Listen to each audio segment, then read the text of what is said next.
A cargo ship leaves Shanghai. It carries phones, machine parts, chemicals, and clothing. The buyer is in Brazil. The insurer is in London.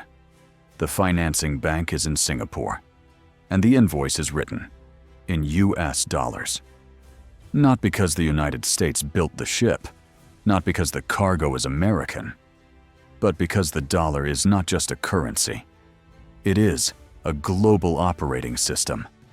Most people assume the dollar dominates because America is powerful. That isn't wrong, but it's incomplete. The deeper reason is simpler and colder. The dollar dominates because the world needs a place to park trust. And once an entire system is built around one unit of trust, leaving it becomes expensive.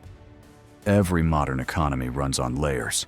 Goods move, payments clear, debts roll, contracts settle. None of this works on patriotism. It works on reliability. If you are a shipping company, you want invoices that don't break mid-journey. If you are an oil exporter, you want a currency that can be reused everywhere. If you are a central bank, you want reserves that won't trap you. If you are a global investor, you want liquidity. Especially in moments of panic. This is where dominance begins. Not with flags. With plumbing. The dollar is the world's primary invoice currency. It is the main reserve currency. It is the currency of global commodities. And it is the asset most of the world reaches for when systems fail. This creates a loop. Trade in dollars. Hold dollars. Borrow in dollars. Settle in dollars. The more the system uses it, the more the system must use it. This is network dominance. It does not require perfection. It requires alternatives to be worse. Dollar dominance did not begin as an idea. It began as a constraint. After World War II, the United States held much of the world's gold, industrial capacity, and financial leverage. Europe and Japan needed rebuilding. Trade needed a center of gravity. A monetary anchor was chosen. But anchors are not permanent. The world changes. Yet the dollar stayed. Not because it was declared permanent, but because the system did something irreversible. It built its debts around it. Once governments, banks, and corporations began borrowing in dollars at scale, dominance stopped being a preference. It became an obligation. Because if your liabilities are in dollars, you must obtain dollars. You must earn them, or you must buy them. And in a crisis, that turns into a stampede. Most people think dollars are abundant. They are printed in the United States. So how can the world ever run out of them?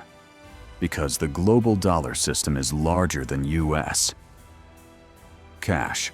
It is credit. It is offshore banking. It is dollar deposits created outside America.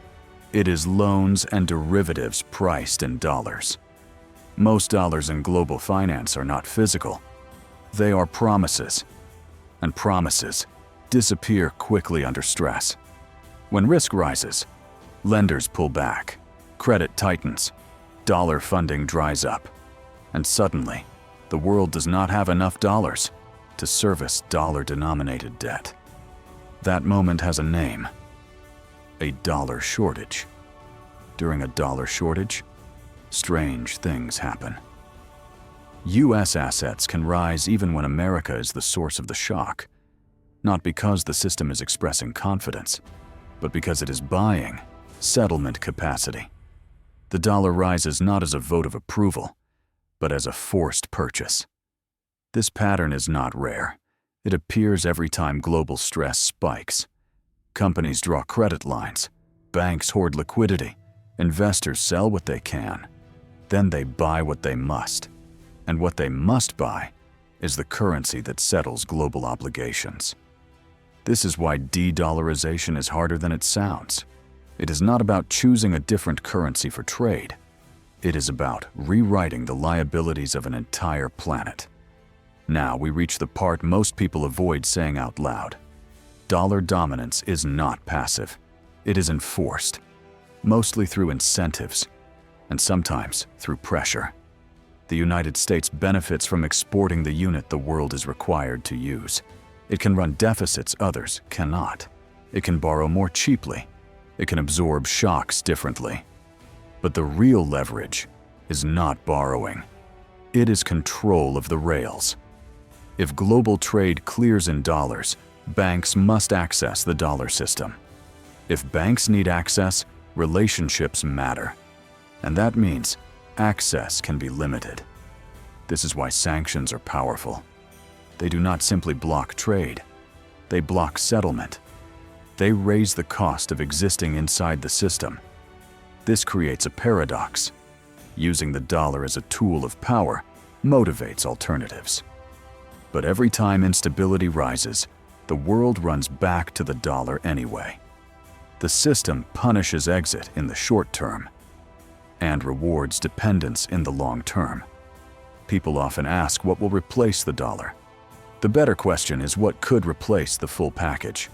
To displace the dollar, an alternative must offer deep capital markets, massive liquidity, legal predictability, crisis response credibility, and global reach.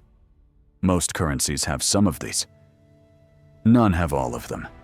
And the missing piece is usually the same. In a panic, can the world get the asset it needs fast, without political risk? That is not an economic question. It is a trust question. The dollar dominates because it remains the least bad answer to a global trust problem. Dollar dominance is often described as American strength, but it is also global fragility, because it means the world has built one settlement system around one currency. When that currency tightens, everyone feels it. Emerging markets feel it first, then corporations with dollar debt, then banks, then trade itself.